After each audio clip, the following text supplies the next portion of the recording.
हाँ जी, नमस्कार दोस्तों, स्वागत है आप सभी का आपके अपने परिवार RWS परिवार में।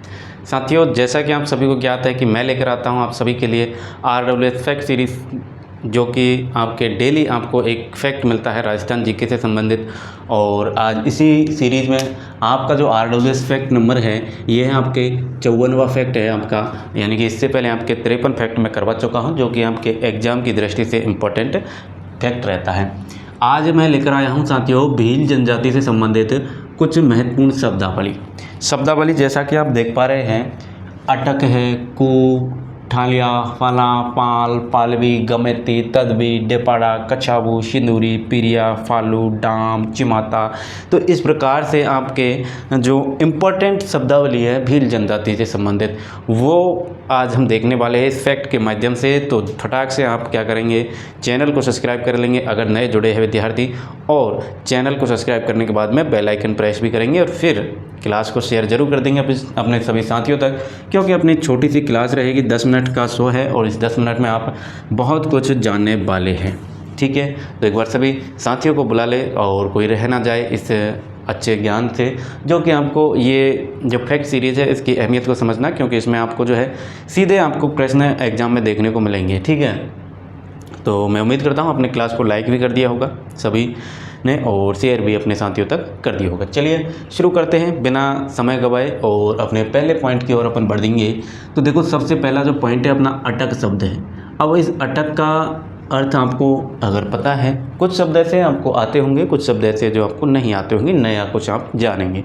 तो अटक का अगर आपको अर्थ पता है कि भील जनजाति में इस अटक शब्द का क्या मतलब होता है, तो इसका मतलब होता है साथियों, कमेंट में आंसर आप दे सकते हैं अगर आपको पता है, वरना फिर आप बोर्ड पर देखेंगे और साथ में अगर नोट्स बना रहे हैं तो नोट्सों में लिखेंगे। ठीक है, तो अटक का मतलब क्या होता है? अटक का मतलब होता है साथियों भीलों का जो गोत्र होता है ना, भीलों का गोत्र, भीलों का गोत्र क्या कहलाता है साथियों? ये आपके अटक कहा जाता है। अटक का अर्थ होता है भीलों का गोत्र पूछा जा रहा है। जैसे पूछे भील जो दो व्यक्ति है, मान लो भील, तो वो आपस में अगर गोत्र पूछेंगे, आप तो पूछोगे सीधे कि आपका गोत्र क्या है, वो कहेंगे कि आपका अटक क्या है। अटक क्या है मतलब आपका गोत्र क्या है। ठीक है, नेक्स्ट देखो, अगला जो पॉइंट है आपका शब्द है कू शब्द। अब इस कू का मतलब क्या है? कू का मतलब है भील जनजाति का जो ये लोग रहते हैं ना, तो आप लिख सकते हैं भील जनजाति का घर क्या कहलाता है? इनके घर को क्या कहा जाता है? कू शब्द से प्रयोग किया जाता है, घर के लिए कू शब्द प्रयोग किया जाता है। ठीक है, अगला देखो, अगला जो शब्द है हमारा ठालिया। अब साथियों, ठालिया क्या आपको आता है क्या? ठालिया का मतलब होता है, हमने घर देखा, घर को क्या कहते हैं? कू कहा जाता है। तो कू का जो बरामदा होता है, हम आंगन कहते हैं ना, घर के जो आगे बरामदा टाइप में बना रहता है, उसको अपन आंगन भी कहते हैं। तो इनके जो आंगन होता है, या फिर कहे घर का बरामदा, घर के बरामदे को क्या कहा जाता है? ठालिया कहा जाता है। क्या कहा जाता है? ठालिया कहा जाता है। बात करें नेक्स्ट शब्द, देखो अगला शब्द है आपका फला। फला आपको पता है क्या? फला साथियों ये आपके जो है आप लिख सकते हैं भील जनजाति के, भील या फिर कहे भीलों के छोटे गांव, या फिर हम कह सकते हैं समूह को क्या कहा जाता है? फला कहा जाता है। वहीं बात करें आपका जो अगला पॉइंट है ना पाल, इसका अर्थ क्या है सर? जब आपको फला मैंने आपको बता दिया, तो पाल का अर्थ आपको पता होना चाहिए। बताओ पाल का अर्थ फटाक से बताओ क्या होता है? पाल किसे कहते हैं? तो पाल साथियों ये आपके जो है, जैसे मैंने आपको बताया फला छोटे गांव को कहा जाता है, छोटे समूह को कहा जाता है, जहाँ पर कम जनसंख्या होती है, कम घर होते हैं। वहीं पाल की बात करें तो पाल आपके भीलों के बड़े गांव को कहा जाता है। इतना सा ही आपको अंतर याद रखना है, बड़े गांव को। ठीक है, ये याद हो गया।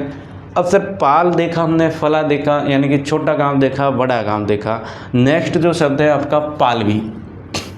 अब इस पाल से, जब पाल यानी कि बड़ा गांव है तो उसका कोई मुखिया भी होगा, यानी कि कौन होगा?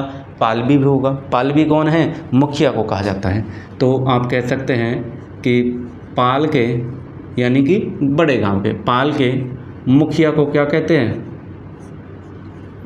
मुखिया को कहा जाता है क्या?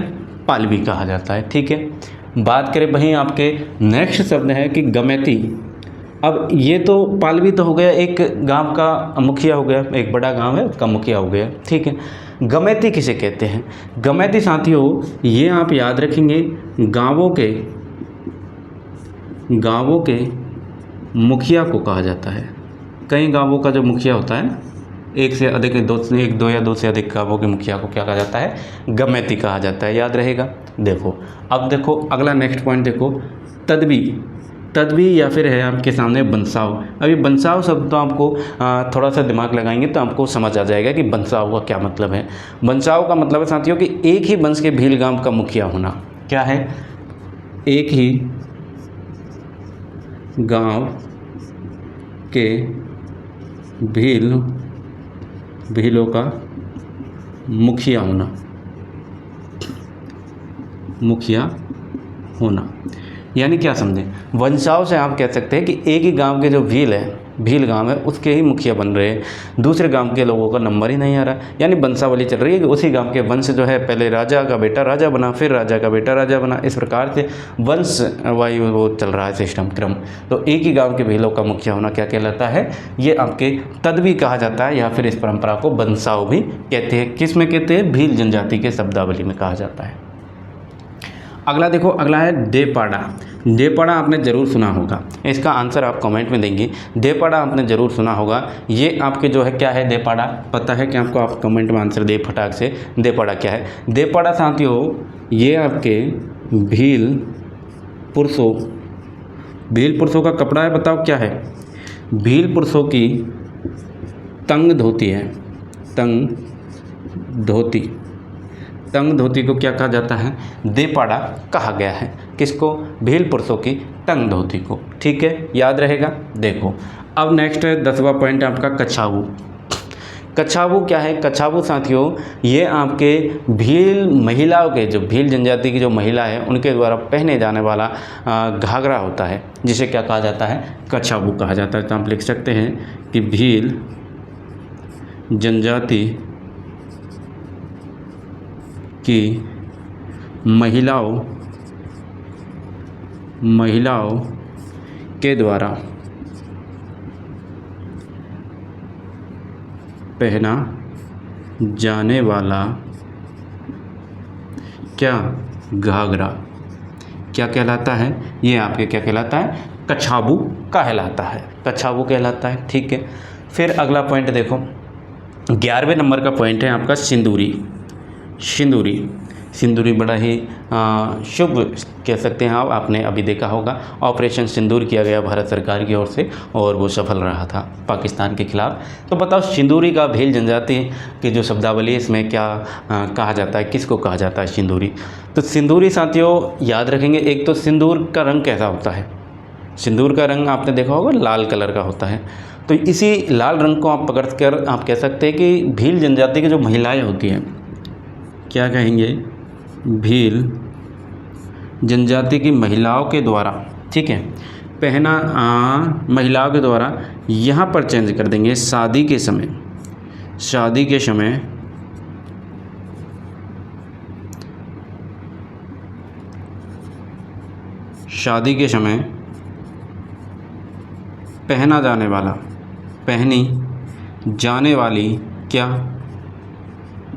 पहनी जाने वाली क्या है? लाल रंग की।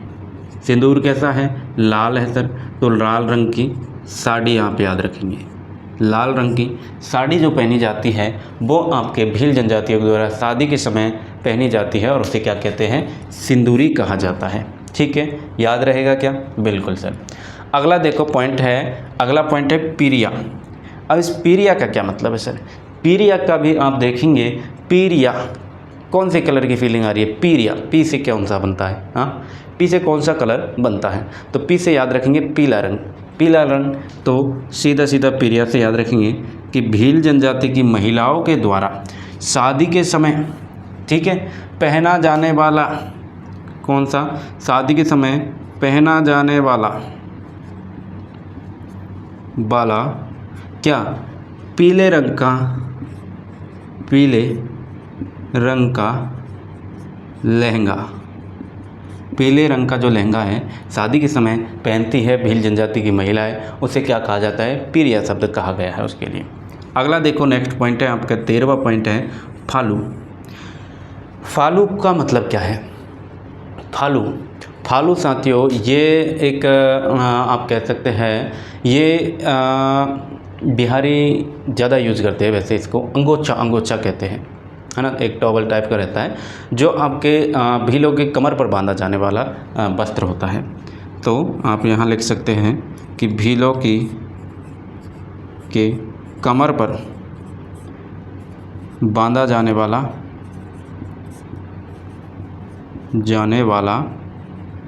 अंगोछा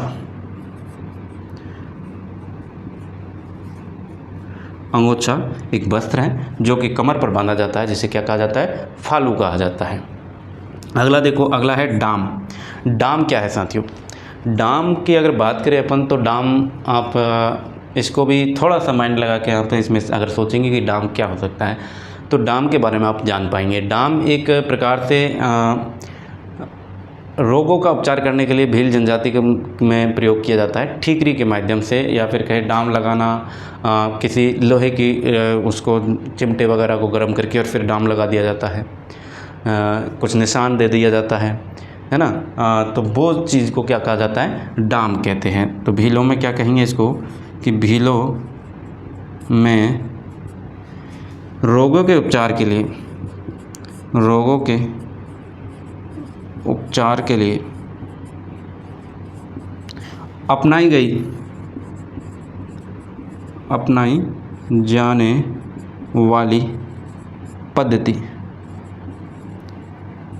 क्या कहलाती है? डाम कहलाती है। ठीक है। अगला देखो, चिमाता की बात करते हैं। चिमाता और दजिया ये दोनों ही इम्पोर्टेंट शब्द है, याद रखेंगे। चिमाता किसे कहते हैं? तो चिमाता जो है आपके ये क्या कर लेते हैं, आप कह सकते हैं चिमाता को भीलों के द्वारा पहाड़ी क्षेत्रों में आप कह सकते हैं, या फिर ढाल वाले जो क्षेत्र होते हैं पहाड़ी क्षेत्र में मिलते हैं आपको ढाल वाले, तो पहाड़ी ढाल वाले भाग में एक कृषि की जाती है जिसे हम कहते हैं स्थानांतरित कृषि। स्थानांतरित कृषि को क्या कहा जाता है साथियों? चिमाता कृषि कहा जाता है। पहाड़ी क्षेत्रों में ढाल वाले भाग में की जाती है, और यही भीलों के द्वारा ये खेती अगर की जाए मैदानी भाग में, अगर की जाए कौन से भाग में, आप कह सकते हैं यही कृषि आपके मैदानी भाग में की जाए तो साथियों क्या कहलाएगी? ये स्थानांतरित कृषि दजिया कहलाएगी। तो इन दोनों को याद रखना, ये इम्पोर्टेंट है दोनों ही पॉइंट, दजिया और चिमाता। नेक्स्ट आपका इम्पोर्टेंट अगर मैं बात करूँ इसमें तो कू याद रखिएगा। ठीक है।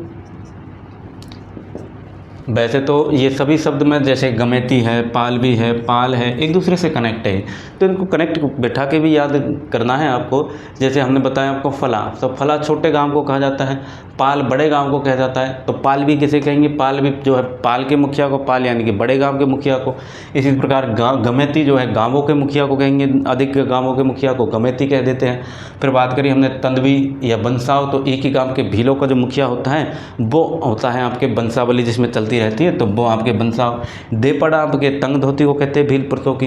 कछावू भील जनजाति की महिलाओं के द्वारा जो पहने जाने वाला वस्त्र होता है, घाघरा होता है, वो आपके क्या कहलाता है? कछावू कहलाता है। फिर हमने बात करी सिंदूरी की। सिंदूर से आपको पता चला, फीलिंग आई कि भाई सिंदूर तो लाल रंग का होता है, लाल रंग का होता है, यानी कि भील जनजाति की महिलाओं के द्वारा शादी के समय जो पहनी जाने वाले लाल रंग की जो साड़ी होती है वो क्या कहलाती है? सिंदूरी कहलाती है। फिर हमने बात की पीरिया की, तो पीरिया क्या है साथियों? पीरिया आपके जो है पीले रंग का लहंगा पहना जाता है। कब पहना जाता है? तो शादी के समय ये पहना जाता है भील जनजाति की महिलाओं के द्वारा। ठीक है। फिर हमने बात करी फालू की।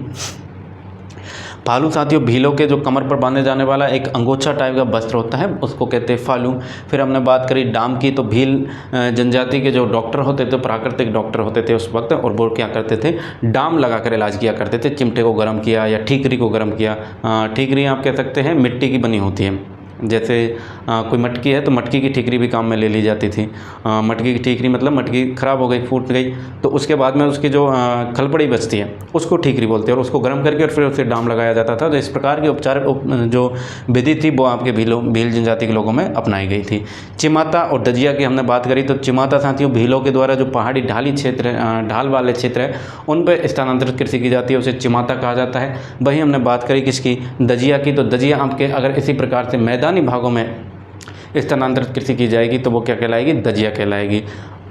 ठीक है, फिर ये हो गई। फिर एक चीज़ और याद रखना इम्पोर्टेंट है आपके गांवों से रिलेटेड ही आपके, भाई साहब मार्कर आपको क्या हो गया, मार्कर ने गाइस परेशान कर रखा है इसने तो यार। देखो क्या बोल रहा था मैं, हाँ एक है डाहल, डाहल शब्द और याद रखना एक डाहल। ठीक है, तो डाहल का मतलब क्या है, डाहल का मतलब है सर कि गांव का, एक गांव है उसका, गांव का सबसे क्या बुजुर्ग,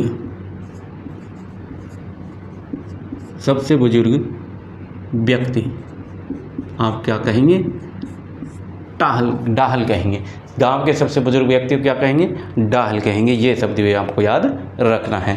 कितने नंबर का हो गया, यानी कि मैंने आपको कितने नंबर दे दिए, 17 शब्द मैंने आपको याद करवा दिए हैं, और मैं उम्मीद करता हूँ आपको ये याद भी हुए होंगे, और अगर नहीं हुए तो इनको बार बार याद करना है। फटाक से अब स्क्रीनशॉट ले लो, स्क्रीनशॉट का हो गया आपका समय, चलिए ले लिया। चलिए तो साथियों इसी प्रकार के फैक्ट सीरीज़ मैं आपको रोज़ाना लाता रहता हूँ आपके लिए, तो जुड़ना ना भूलिएगा।